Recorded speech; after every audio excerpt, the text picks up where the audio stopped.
Thanks for inviting me to this wonderful conference in Dubai, which is the first time to come to this part of the world. I was asked to present today about ovarian cancer and specifically the challenges in ovarian cancer surgery.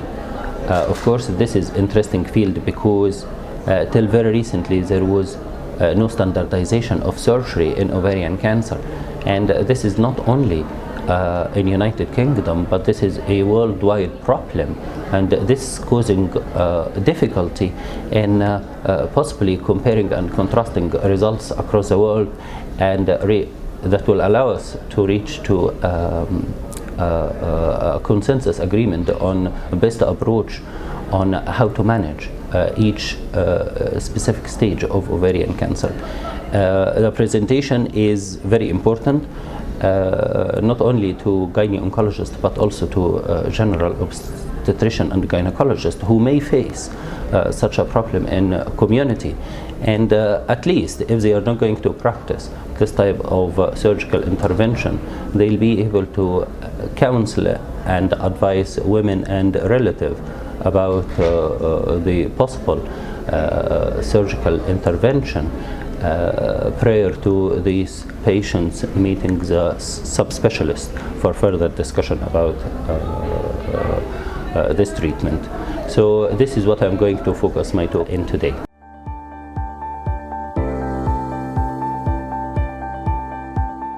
As I said, I'll be talking about ovarian cancer, and ovarian cancer is a major problem, not only because it presents late, but also we as clinicians find it difficult to detect patients earlier. There have been some attempts on screening of ovarian cancer, and there are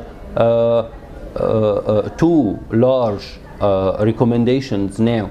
One very recent from the UK CTOX trial, which is trial of screening of ovarian cancer patients above age of 50, and this trial was concluded this year, and there was a publication in Lancet in April 2016, in which they recommend that no appropriate screening is available for such women at this stage. Subsequently, in September 2016, the FDA in America, they published also a statement to patients and to clinicians to recommend that it is not appropriate to offer any patients such a screening methods like blood test or ultrasound scan or any other way of screening healthy, non-complaining patients, because there is no strong evidence to support this.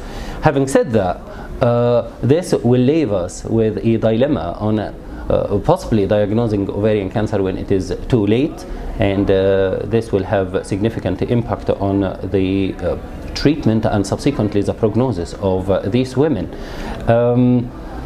I think this is very important, and maybe addressing audience in this conference once they take the message and try to propagate such advice to general practitioner as well as patients in the community on how to realize and early symptoms and how to report and what are the channels through which these patients can communicate their symptoms if there are concern. Maybe by doing this, raising public awareness, we will have some success in detecting ovarian cancer early and offer patients better prognosis for the rest of their life.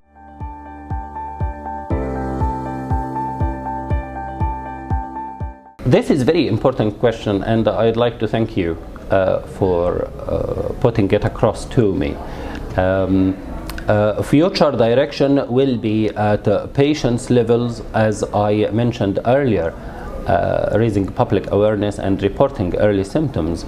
Maybe at doctors' levels, and we have to pay attention to what patients report to us and to try to analyze with some attention to details in order to make at least a suspicion of a problem.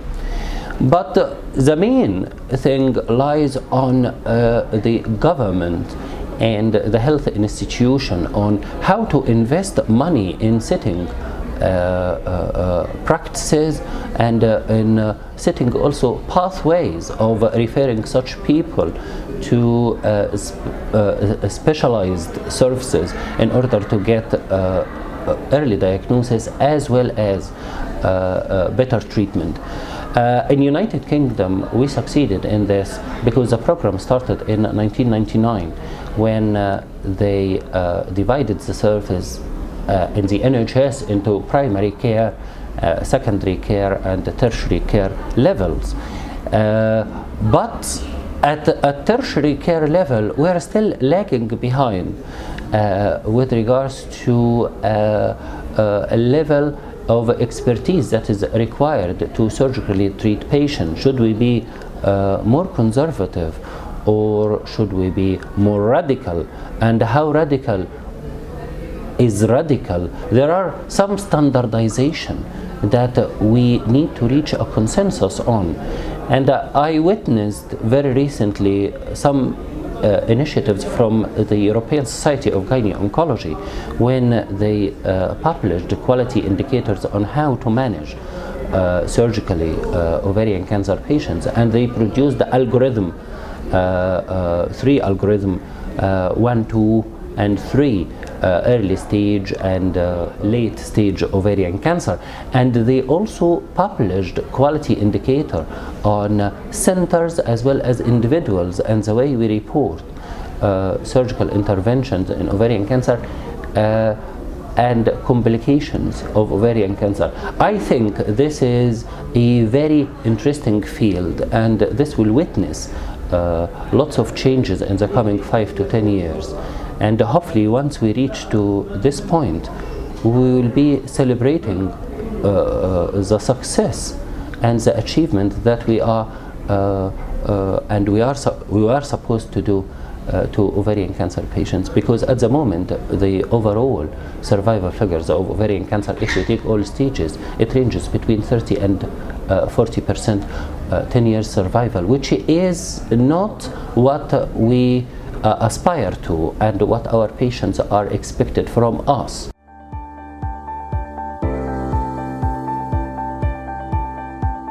The Congress is very important.